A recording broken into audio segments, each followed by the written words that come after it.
want you to picture a library, but not a modern one with, carpet and barcode scanners. We are in the 2nd century. You're standing in this dimly lit room, smelling of papyrus and dust. You pull a scroll off the shelf labeled to the Romans. You unroll it. You're eager to read what is arguably the most important theological document ever written by the Apostle Paul. And you get to the end of chapter 14. Right, where he's talking about not judging your brother. Exactly. You get there and the text just stops. It goes completely dark. It's like a movie cutting to black right before the 3rd act climax. Yeah. No grace be with you. No greetings to Priscilla and Aquila. Just a hard stop. So confused, you walk down the street to another church, maybe a few miles away. You pick up their copy. And it goes to chapter 15. Then you check a 3rd manuscript, perhaps one that traveled up from Egypt, and it goes all the way to 16. It sounds like a conspiracy thriller, honestly. Like something out of a Dan Brown novel. But this is actually the forensic reality of the text of Romans. We have ancient manuscripts, like the Codex Bornerianus, that actually have this shortened ending. And it forces us to ask a very uncomfortable question right out of the gate. Did Paul write a short letter that got expanded by later editors? Or did he write a long letter that got censored?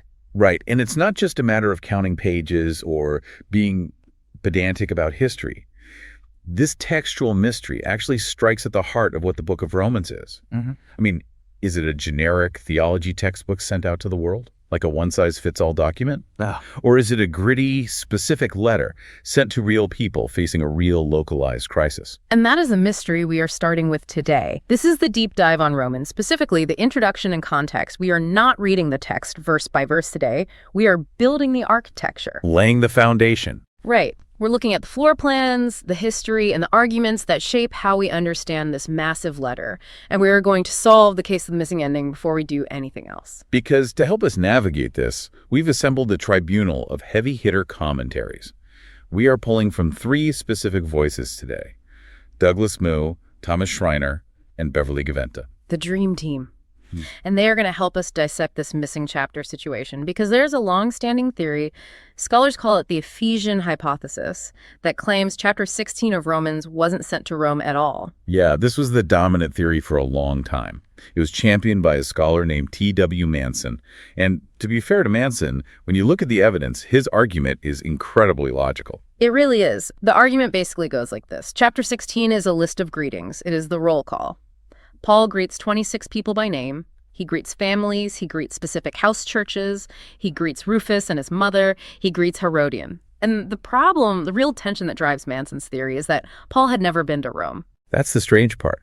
He's never visited the city, never walked the streets, yet he seems to know everybody in town. Right. Manson and others looked at that list and said, this doesn't make sense socially. If I write a letter to a church in a city I've never visited, say Tokyo, I can't say hi to Bob and Sally and the kids for me. Yeah. I don't know them. But you know where Paul did know everyone? Ephesus. Mm-hmm. He spent 3 years there. It was his hub. And look at the names in the list. Priscilla and Aquila are there. We know from the book of Acts that they were in Ephesus with Paul. We know Epaenetus is called the first convert of Asia, which is where Ephesus is. So Manson looks at the data points and concludes that chapter 16 was actually a separate letter. Like a cover letter. Exactly. A letter of recommendation for Phoebe sent to Ephesus, which got attached to Romans later by a scribe who just didn't want to lose a piece of Paul's writing. It's a very tidy theory. It solves the problem of how Paul knew so many people. It explains why Priscilla and Aquila are mentioned. It explains why Epaenetus is there. But our guides today, specifically Douglas Moo and Thomas Schreiner, they are not buying it. They look at that theory and just shake their heads. They really aren't. And their rebuttal is fascinating because it turns the whole argument upside down. Thomas Schreiner points out something completely counterintuitive. He argues that Paul lists all these names specifically because he has never been to Rome. Wait, let's unpack that. That sounds backward at first glance. He names them because he doesn't know the church. Think about it socially. Think about networking. If Paul writes to the Corinthians, a church he planted, he knows everyone. He knows the leaders, the troublemakers, the donors. If he starts listing names in a letter to Corinth, who does he leave out? If he lists 10 people, the 11th person is going to be incredibly offended. Exactly. He'd offend half the church. They'd be saying, Paul didn't say hi to me. Am I not important? But in Rome, he's an outsider. He's a suspect. Rumors have been flying about him. He needs to establish credibility. So he's Name-dropping. He is listing every single contact he has, every mutual friend, every person he met on the road who moved to Rome to say, I'm not a stranger. I know Priscilla. I know Aquila. I know the family of Rufus. I am one of you. That makes so much sense when you frame it like that. It's like walking into a party where you don't know the host, but you immediately list the 3 people you do know to prove you belong there. Well, I'm good friends with Dave. Precisely. It's a strategy. And Mu adds the textual evidence to back this up. While it is true that some manuscripts end at chapter 14 or 15, there is 0 manuscript evidence for chapter 15 circulating without chapter 16. They are glued together in the text. So if the Ephesian hypothesis is wrong and chapter 16 really belongs in Rome, why do some ancient manuscripts chop it off? Why did that library scroll we talked about end at chapter 14? Mu points the finger at a man named Marcion. The heretic, the arch-heretic of the 2nd century. Marcion famously hated the Old Testament. He believed the God of the Old Testament was a different evil deity compared to the Father of Jesus. And chapters 15 and 16 of Romans are incredibly Jewish. They talk about the patriarchs, the promises to Israel, the root of Jesse, the unity of Jew and Gentile. Marcion likely took a pair of scissors to the text because it didn't fit his theology. He wanted a Gentile-only Paul. So the short version was just a censorship job. Exactly. It was a theological hack job. Okay, so we have solved the first mystery. The Ephesian hypothesis is a bust. We are dealing with a 16-chapter letter sent to Rome, ending with a massive list of personal connections. Now that we have the book in our hands, the whole book, let's look at the dossier. Before we dive into the deep theology, what are the hard stats? What is the basic overview? Okay, here is the briefing. Author is Paul. That is undisputed. Even the most skeptical liberal scholars agree on this one. If Paul wrote anything, he wrote Romans. Date, we're looking at the late 50s, probably AD 55 to 58. Location, written from Corinth. And it's a unique genre. Mu calls it a tractate letter. Which means? It's a hybrid. It's part theological treatise, a tractate, and part occasional letter written to address specific circumstances. It's not just pure abstract thought, but it's heavier than a quick memo. Now, stop on the location for a second. We say written from Corinth so casually, but how do we actually know that? Is there a timestamp or a dateline on the original scroll? No, we have forensic clues embedded in the text. It's like a puzzle. Mu and Schreiner both highlight these. First, look at Romans 16.23. Paul says, Gaius, who is host to me and to the whole church, greets you. We know from 1 Corinthians that there was a Gaius whom Paul baptized in Corinth. Okay, that's clue 1. Clue 2. He commends Phoebe, who is a deacon of the church at Cenchreae. Cenchreae isn't just a random town. It's the eastern port of Corinth. It's about 6 miles away. If you're sending a letter with someone from Cenchreae, you're in the Corinthian orbit. And clue 3, because this one is my favorite. This is the kicker, the Erastus inscription. In Romans 16.23, Paul sends greetings from Erastus, the city treasurer. Now, for centuries, that was just a name in the Bible. But in 1929, archaeologists excavating in Corinth found a limestone pavement block near the theater. Actual physical evidence. Hard physical evidence. The inscription reads, Erastus, in return for his aedileship, laid this pavement at his own expense.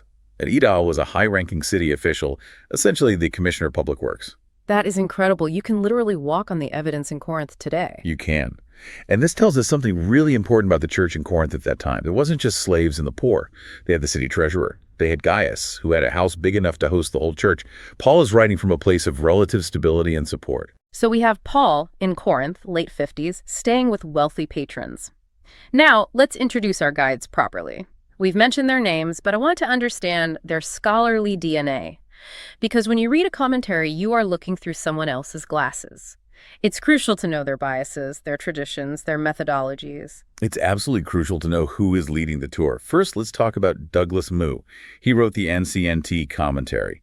Think of him as the gold standard evangelical. What is his lens? How does he read the text? Moo reads through the lens of salvation history. He is meticulous about the timeline of God's plan. He sees the Bible as a story of 2 eras, the old era of Adam, sin, and the law, and the new era of Christ's Spirit and grace. For Moo, Romans is explaining how we transition from one to the other. He sees the foreground of the letter's individual salvation, how a sinner gets right with God. But he argues the background is the struggle between Jews and Gentiles. He balances those two perfectly. He's the historian who doesn't miss the details. Okay, so Moo is the balanced historian. Who is next? Thomas Schreiner. He wrote the BECNT commentary. I think of him as theocentric rigor. He aligns with Moo on a lot. They're both Reformed, both Baptists. But Schreiner has a sharper edge. He is fiercely focused on God's glory as the ultimate theme of the book. And our salvation. Salvation is the means, God's glory is the end. Schreiner emphasizes that God saves us so that he will be glorified. And he's very focused on the forensic nature of righteousness. Forensic is a word we're going to hear a lot. It means legal, right? Like a courtroom. Yes, exactly like a courtroom.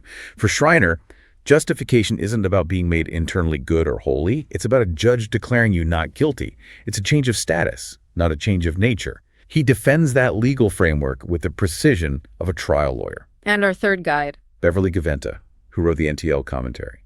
She is the distinct voice here. If Moo and Schreiner are looking at the legal text, Gaventa's looking at the battlefield. She's the apocalyptic theologian. Now, apocalyptic usually makes people think of zombies, meteor strikes, the end of the world.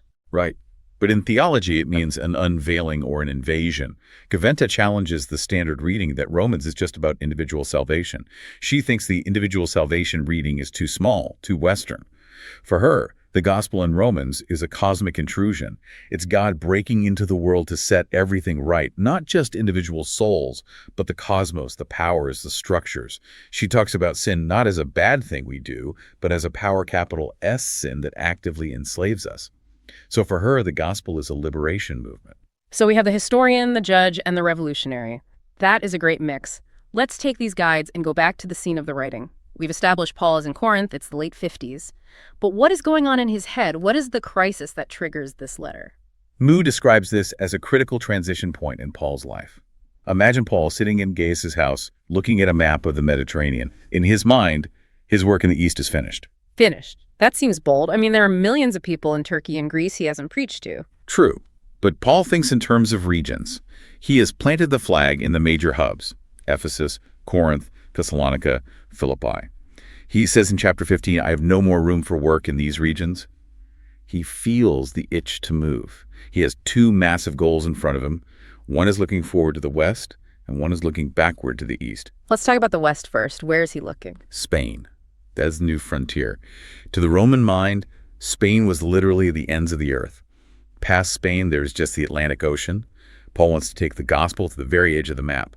But he has a massive logistical problem. It's too far. It is way too far to launch from Antioch or Jerusalem. Yeah. He needs a new base of operations. He needs a sending church in the West. He needs Rome to be for Spain what Antioch was for his earlier missionary journeys. He needs money. He needs translators. He needs a support network. So that's the forward look, the mission to Spain. What's the backward look? Jerusalem. And this is the source of all his anxiety. For years, Paul has been collecting money from all these Gentile churches, they just called it the collection, to give to the poor Jewish saints in Jerusalem. He is about to get on a boat to take that money to them. But it's not just charity, right? It's not just a GoFundMe campaign for famine relief. No, it's a profound theological statement. It is a peace treaty. The church is fracturing between Jew and Gentile. Paul is trying to buy unity, essentially. He wants to prove to the Jewish mother church that the Gentile daughter churches are legitimate, that they care, that they are part of the family. He is terrified they won't accept the money. Because if they reject the money, the church essentially splits. You have a Jewish church and a Gentile church permanently severed. Exactly. So he writes Romans in this moment of extreme high tension between the ambitious mission to Spain and the impending danger in Jerusalem. That sets the stage for Paul. But we have to talk about the stage in Rome, because the church he is writing to isn't just a happy, stable congregation waiting for him with open arms. There is a shadow hanging over the Roman church, a very specific historical event. This is the Claudius incident, and you really can't understand Romans without it. If there is one historical fact you need to cement in your mind for this deep dive, it is this. Take us back to AD 49. What happens? AD 49. The Roman historian Suetonius wrote that Emperor Claudius expelled the Jews from Rome. Why?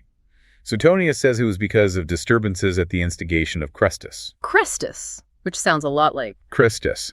Most scholars, including Moo and Schreiner, agree Suetonius was just confused. He thought Chrestus was some living political agitator causing riots in the Jewish quarter. But in reality, it was likely arguments within the synagogues about Jesus Christus that were spilling into the streets. Arguments about whether Jesus was the promised Messiah. And Claudius, being a Roman emperor, doesn't care about the nuances of Jewish theology. He just cares about order. Right. He sees riots. He says, I don't care who started it. All Jews get out. Yeah. And he issues an edict of expulsion. And all Jews included the Jewish Christians, the leadership, The people like Priscilla and Aquila, the people who knew the Old Testament backwards and forwards. They're gone overnight. They have to Right. pack your bags, leave their homes, their businesses. And who is left in the Roman house churches? Gentiles. Only the Gentiles. So for roughly 5 years, from AD 49 to AD 54, the Roman church was entirely Gentile. I want to pause on that. 5 years is a long time in the life of a young church. What happens to the culture when the foundational Jewish leadership is just vanished? Think about the vacuum it creates. Without the Jewish believers there to say, hey, we don't work on the Sabbath, or hey, that meat isn't kosher, the Gentile believers drift. They develop a very Gentile flavor of Christianity. They celebrate their freedom. They probably stop keeping the feasts. They develop a theology that says, we are the new Israel, and the old rules just don't apply anymore. And then Claudius dies. In AD 54, Claudius dies, probably poisoned by his wife, but that's a story for another time. The edict lapses, and the Jews start coming back to Rome. I'm just imagining the scene. You are a Jewish Christian. You've been in exile for 5 years, dreaming of your home church. You finally walk back into the tenement, ready to take up your leadership role.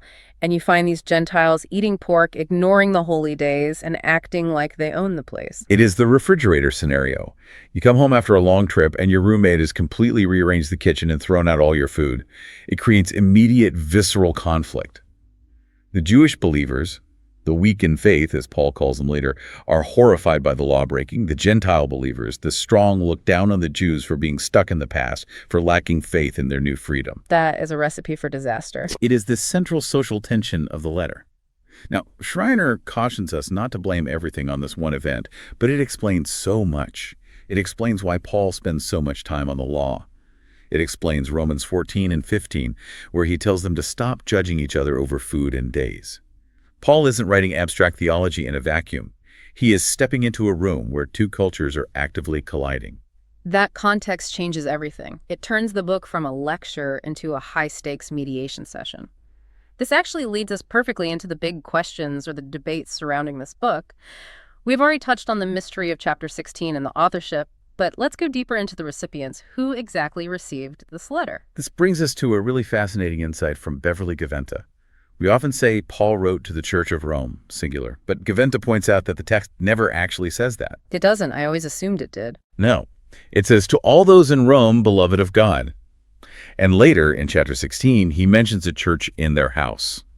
The implication is that Rome didn't have one big central church building where everyone met on Sundays with a worship band. It had tenement churches. Insulae. Yes, insulae. Rome was a city of massive apartment blocks, these crowded multi-story insulae. The Christians met in living rooms or workshops scattered across the city. So you have little pockets of believers. Exactly, and potentially divided along ethnic lines. You might have had a Jewish Christian house church over here in the Trastevere district, and a Gentile Christian house church over there near the Forum, and they weren't really talking to each other. They were isolated. So Paul isn't addressing a unified congregation. He is addressing a scattered, fractured network of small groups. A mixed network. Moo emphasizes this heavily. The audience is definitely mixed. Paul addresses Gentiles explicitly in chapter 11, I am speaking to you Gentiles. But he also speaks to those who know the law in chapter 7, which clearly implies a Jewish audience. Moo concludes the majority were likely Gentile, but there was a significant returning Jewish minority that was shaking things up. So he writes Romans to set the record straight, to clear his name. Yes. He writes to prove his orthodoxy. Yeah. He sets out his theological resume to say, I am not a crazy radical. My gospel is deeply rooted in the Old Testament. I am safe to support. That seems practical. Maybe a little too practical. It feels a bit transactional for a book this spiritual and sweeping. And that's exactly where View B comes in. This is Thomas Schreiner's focus, the unity view. Schreiner argues that Paul can't use Rome as a base if the church is actively fighting itself. If the Jews and Gentiles are at each other's throats over diet and holy days, they can't support a mission to Spain. They can't even pray together, let alone fund a global missionary. So he writes to heal the split. He writes to unify the weak and the strong. But Schreiner adds a critical theological nuance to that, which elevates it above just conflict resolution. He says unity isn't the ultimate goal. Worship is. He points to Romans 15.6, that together you may with one voice glorify the God and Father of our Lord Jesus Christ. The goal of unity is a unified choir praising God. He wants the Jewish voice and the Gentile voice to harmonize. I really like that. It connects the sociology on the ground to the high theology. What is View C? View C is Gaventa's apocalyptic view. She argues it's not just about fundraising, and it's not just about fixing a local church squabble. Those are too small. She argues Paul is writing to announce the gospel as intrusion. Intrusion? Explain that. She argues Paul is announcing that God is actively rectifying the cosmos. The gospel is a power that has invaded the world to defeat the powers of sin and death. And she adds a psychological layer to this that I find absolutely fascinating. She suggests Paul is writing Romans as a trial run for Jerusalem. A rehearsal. Yes. Remember, Paul is terrified of his upcoming visit to Jerusalem. He knows he has to defend his law-free gospel to the Jewish leaders there. Gaventa suggests he writes Romans to clarify his own thoughts. He is rehearsing the massive theological arguments he plans to make to James and the elders in Jerusalem, but he is sending them to Rome first as a kind of test audience. That puts a whole new spin on it. We are reading Paul's prep notes for the trial of his life. It ties it all together beautifully. He needs Rome's support, he needs their unity, but he also needs to clarify the gospel for himself and for the world before he walks into the lion's den in Jerusalem. Let's pivot to the structure of the book itself. If we are building the architecture, where is the load-bearing wall? Where is the absolute center of Romans? Well, if you asked Martin Luther or John Calvin and Moo, represents this tradition quite real, the center is chapters 1 through 4, justification by faith. You just shall live by faith. Exactly. Individual salvation. How does a guilty sinner stand before a holy God? That has been the dominant Protestant reading for 500 years. It's the canyon view. Man is on one side, God is on the other. Sin is the massive canyon between them, and the cross is the bridge. Everything else in the letter flows from that. But in the last 50 years or so, there has been a major shift in scholarship. The New Perspective scholars argue that the canyon view is too narrow. Right. They argue that the center has to include chapters 9 through 11, the chapters specifically about Israel. Because for a long time, people treated chapters 9 through 11 like an appendix, right? Like Paul took a weird detour. Right. Like, I'm done with my main theology. Now let me just talk about my personal feelings regarding my people for a few chapters. But Moo and Gaventa both argue that it's completely impossible. You cannot cut out chapters 9 through 11 and still understand Romans. Why not? Why is it so structurally important? Because the core question of Romans isn't just, how do I get saved? The underlying question is, can God be trusted? If the gospel says God is saving the world, but he seemingly abandoned his original chosen people, Israel, then God is a liar. God broke his promise. And if he broke his promise to Israel, he might break his promise to you. Moo says justification is the foreground, the how of salvation. But the Jew-Gentile continuity is the background, the historical context that proves God is faithful. So chapters 9 through 11 aren't a detour, they are the test case. They are the theological proof that God keeps his word, even when it looks like he hasn't. Exactly. Gaventa puts it very bluntly. If God can't keep his word to Israel, the Roman Christians have absolutely no security either. The whole gospel collapses. Speaking of core themes, we have to talk about righteousness. This is a buzzword we are going to hear 1,000 times in this series. The righteousness of God. Dikaiosine theo in the Greek. Schreiner spends a massive amount of time defining this. What is the debate there? Because it sounds like simple English, but apparently it's a theological minefield. It is the phrase that launched the Reformation. Martin Luther famously said he hated this phrase until he finally realized what it actually meant. Why would a monk hate the phrase righteousness of God? Because if the righteousness of God refers to an inherent attribute of God, meaning God is perfectly fair and just, then it is terrible news for us. Because a perfectly fair God must punish guilty sinners. If God is perfectly righteous and I am deeply unrighteous, I am in serious trouble. So that is view number one. It is an attribute of God, a standard we fail to meet. Right. But Schreiner and Moo argue that in Romans, Paul uses it differently. They argue for the forensic or the gift view. That the righteousness of God isn't just who God is, it is a status God gives to us. This brings us back to the courtroom scene. Exactly. Imagine you are standing before a judge. You are guilty. You know it. The judge knows it. The evidence is overwhelming. But the judge bangs the gavel and says righteous. He isn't saying you are morally innocent of the crime. He is assigning you a legal status. He is gifting you his own righteousness. Schreiner defends this view with everything he has. He argues that the Greek grammar implies a genitive of source righteousness that comes from God as a gift. But Gaventa disagrees. Strongly. She argues that reducing it to a cold legal status is way too static. She goes to the apocalyptic view. She says the righteousness of God is God's saving power. It's God's faithfulness in violent action. It's not just a judge sitting at a bench declaring a verdict. It's a king riding out onto the battlefield to set the world right. It's active. It's dynamic. It's God moving in to clean up the mess of sin and death. I can easily see how those two views would lead you to read the text very differently. One is about my personal legal standing. The other is about a cosmic war. And the beauty of a deep dive is we don't have to pick just one to the exclusion of the other. We can see how Paul likely holds both ideas together. He uses courtroom language, absolutely, but he describes a cosmic, apocalyptic battle. Okay, we have the history, the debates, the structure. Now, I want to get very practical for the listener. We are about to embark on a long series through the actual text of Romans. Based on these three commentaries, what is our reading guide? What should we be actively looking for as we read chapter by chapter? I have pulled 4 specific user instructions from our sources to keep in mind. Instruction number 1. Watch for Phoebe. Our courier. The woman from Century who carried the letter. Gaventa is adamant about this. Do not skip Romans 16.1. Phoebe carried the letter. But in the ancient world, the letter carrier was almost always the letter reader. They didn't just drop it in the mailbox and walk away. No. Imagine the scene. A woman, likely a wealthy patron, standing in a crowded, dimly lit tenement in Rome. She unrolls this scroll. She reads it aloud to a group of men and women, Jews and Gentiles. And when they have questions, when they get to a hard part, like, hey, what did Paul mean by propitiation? She answers them. She likely spent significant time with Paul in Corinth, going over the arguments before she left. She's the first interpreter of Romans. Gaventa wants us to keep that image constantly in mind. This wasn't a disembodied voice dropping theology from the sky. It was delivered and explained by a trusted female co-worker of Paul. It completely changes the acoustic of the letter. Instruction number 2. Watch for the law. Boo points out that the Greek word nomos, meaning law, occurs 74 times in Romans. That is more than all of Paul's other letters combined. Why the obsession? Why 74 times? Because of that intense Jew-Gentile tension we talked about. Paul is walking a theological tightrope. He says we are dead to the law in chapter 7, which sounds incredibly radical, yet he turns around that the law is holy, righteous, and good.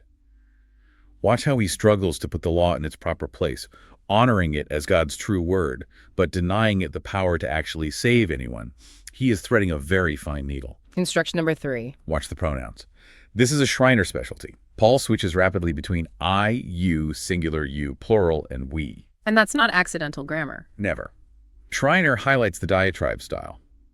This was a common Greco-Roman rhetorical technique where a teacher would invent an imaginary opponent to argue with. But someone will say, Paul argues with his heckler throughout the book. When you see you, oh man, in chapter 2, he is pointing a finger at this imaginary opponent, usually a self-righteous judge.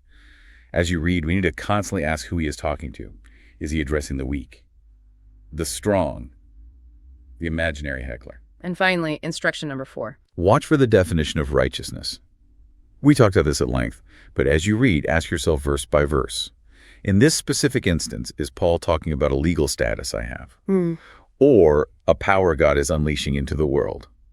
If you keep that question in mind, the text opens up in 3D. This has been a massive briefing. We have covered the mystery of the missing ending, the tension of the Claudius expulsion, the debate over the purpose, and the architectural structure of the book. As we wrap up this context deep dive, what is the one big takeaway you want the listener to hold on to?